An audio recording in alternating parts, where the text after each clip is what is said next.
Assalamualaikum warahmatullahi wabarakatuh.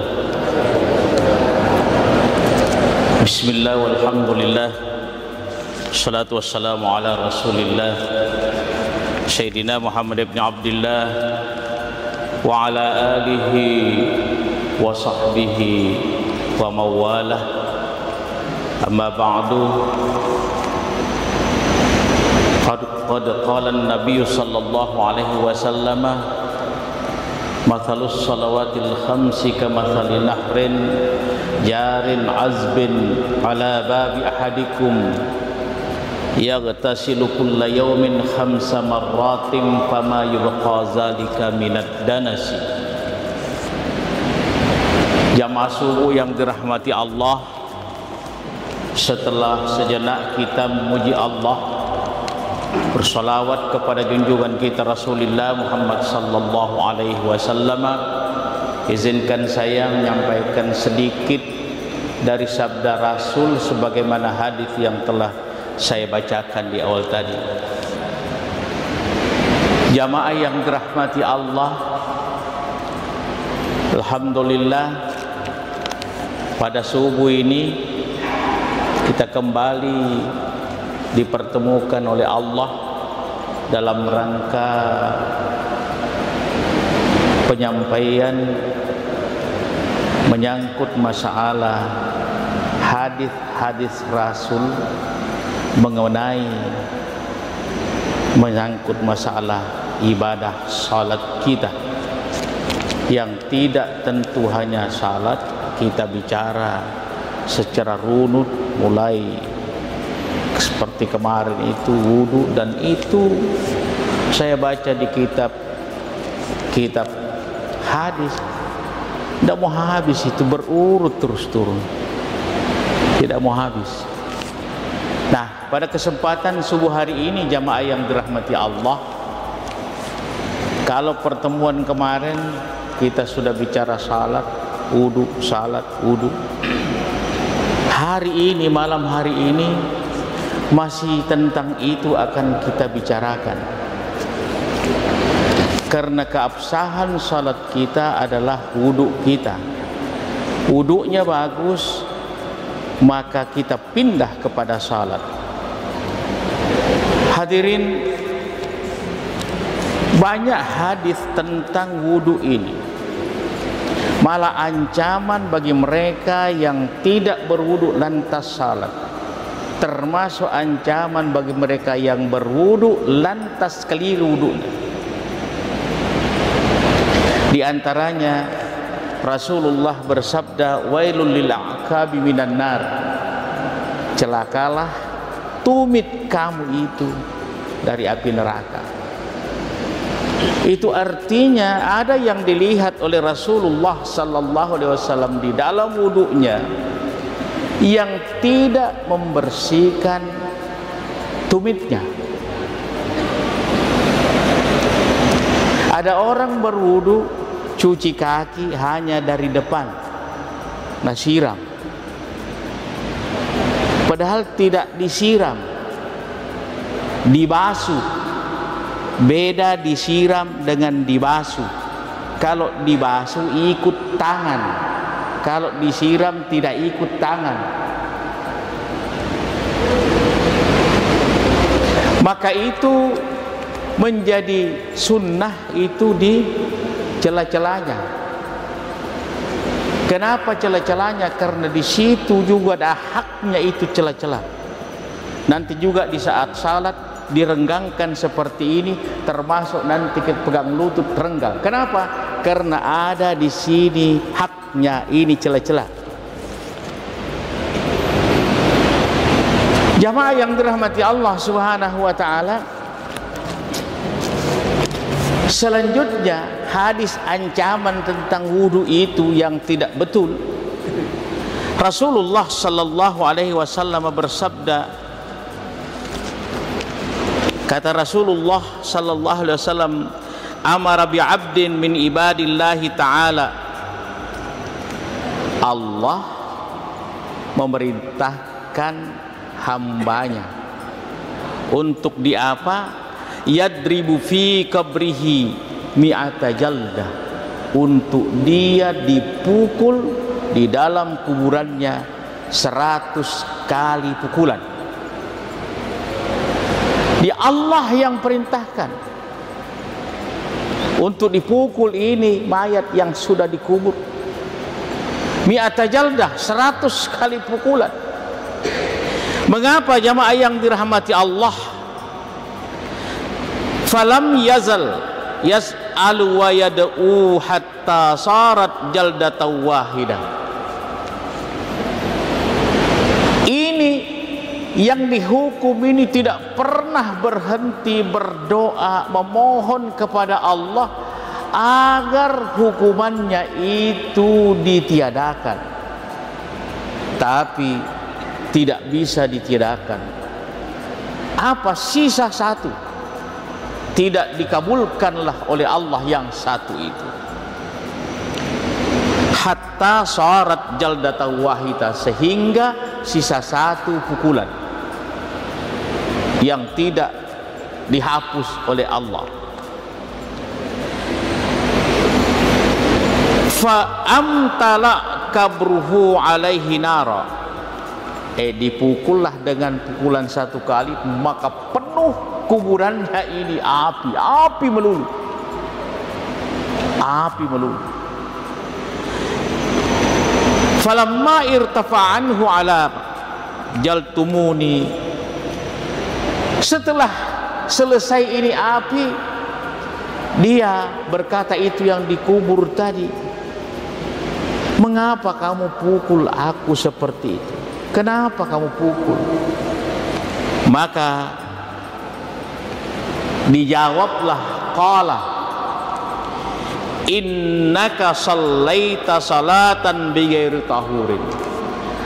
Kamu pernah di dalam hidupmu bersalat tapi tidak berwudu satu kali. Pernah kamu salat di dalam hidupmu satu kali tidak wudu. Kemudian wa mararta bimadlumin falam tansurhu, kamu melewati orang yang sementara dizalimi tapi kamu tidak bantu dia. Dua penyebab. Hati-hati dengan wudu jamaah yang dirahmati Allah Subhanahu wa taala. Bisa menyebabkan kita diazab fi qabri, di dalam kubur, dan azabnya berupa api yang menyala-nyala. Wa na'udzubillah. Nah, oleh karena itu kembali saya mengingatkan diri saya dan kita seluruhnya, kita mulai salat kita dengan wudu yang bagus. Kapan itu? Ya, di saat kita mengambil wudu, mohon maaf jamaah yang dirahmati Allah, jangan pernah kita keburu-buru putar keran. Apa yang kita ucapkan pada saat putar keran? Mohon baca ta'awuz dan baca bismillahirrahmanirrahim. Karena Rasulullah bersabda, la salata liman la wudu'a lahu wa la wudu'a liman lam yazkur ismallah. Tidak ada salat bagi mereka yang tidak wudu, dan tidak ada wudu bagi mereka yang tidak memulai wudunya dengan baca basmalah. Jadi bismillahirrahmanirrahim, baru buka keran. Kenapa itu yang didahulukan? Atau apa hikmahnya sehingga itu yang didahulukan? Di tempat wudu itu hadirin, keran-keran itu di situ bergelantungan setan laknatullah. Jadi itu diusir dulu setannya. Bukan tidak mungkin setiap yang berwudu itu ada saja di antaranya yang lupa. Sudah kepalaku belum, sudah telingaku belum. Lalu ada juga di antaranya yang cerita. Wudu cerita. Ini bagian daripada gangguan setan laknatullah. Ngaletonyi jenis sambayang cerita tonji, ya. Padahal kalau kita wudu fokus supaya apa? Jangan sampai salah di dalam kita meletakkan tempat-tempatnya. Hadirin. Lalu yang berikut kaum muslimin sidang jamaah yang dirahmati Allah Subhanahu wa taala, Rasulullah sudah mengumpamakan begini. Saya baca tadi hadis di awal. Mathalus salawatil khamsi kamathali nahrin jarin azbin ala babi ahadikum yaghtasilu kulla yaumin khamsa marratin fama yubqa dzalika minad danasi. Perumpamaan salat 5 waktu itu, kata Rasul, persis kayak bengawan, kali, sungai, binanga, salo, sakdan yang mengalir di depan pintu rumah kita. Kita mandi padanya 5 kali sehari semalam. Pamayu bekazalika minad danasi. Ini mandi yang betul, berwudu yang betul, tidak ada lagi lengket, hadirin. Termasuk hari ini kita banyak yang ditakut-takuti oleh penyakit corona. Takut kan Pak ya? Takut, malah ngasing. Padahal Rasulullah sudah memberikan resepnya bagaimana ini diusir. Rasul mengatakan mandi 5 kali sehari semalam.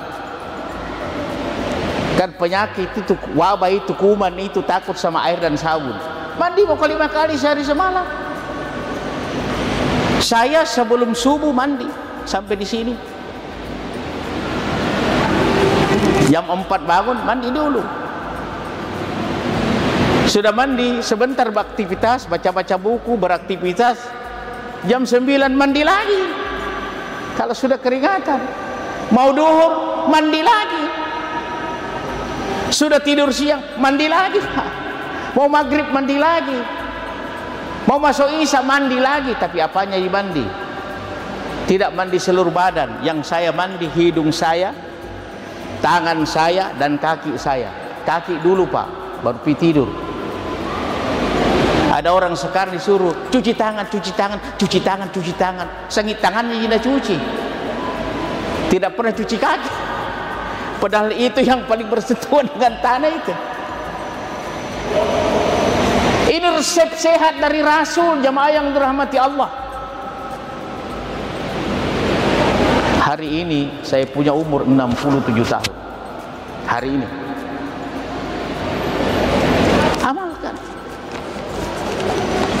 Ada beberapa runutannya itu, ada 6-7 amalan Rasul, tapi ini dulu satu. Nah, hadirin jamaah Allah Subhanahu wa taala, mandi 5 kali. Tapi mandi yang betul. Berwudu yang betul. Air mandinya pakai sabun, pakai sampo dan seterusnya. Kalau wudunya wudu yang sempurna. Jadi 2 yang kita lakukan yang menangkal wabah itu. Yang pertama wudu, yang kedua mandi.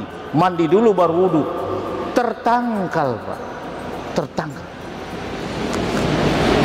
Hadirin jamaah yang dirahmati, yang biasa menyebabkan tidak tertangkal itu karena ketakutan lebih. Malah duduk itu dia. Ada anu di sana, padahal anu ten aja. Ya benja biasa. Di sana ada. Padahal tidak ada ke sana ada. Jadi ada orang mati itu disebabkan karena terlalu takut. Bukan dilarang takut. Takut aja tapi terkontrol itu takut. Hadirin ya Allah Subhanahu wa taala. Lalu yang berikut kaum muslimin sidang jamaah berkaitan lagi dengan wudu ini. Tadi sudah ancaman-ancaman yang kemudian wudu itu hanya 6 rukunnya hadirin, 6 rukunnya. Kalau sudah dilakukan rukunnya ini maka cukuplah wudu kita. Apalagi kalau kondisinya misalnya hanya sendirian kita berwudu di sana. Orang sudah jalan jamaah di sini Pak, sendirian. Jadi tidak usah lagi, biar kita tidak lakukan yang sunnah-sunnah, boleh. Kita langsung masuk setelah kita melaksanakan yang wajibnya, yang rukunnya. Tapi kalau banyak waktu, lakukan semua sunnahnya. Kalau misalnya sampai 3 orang, 4 orang di sana bersama-sama wudu, lakukan semua waktunya, sunnahnya.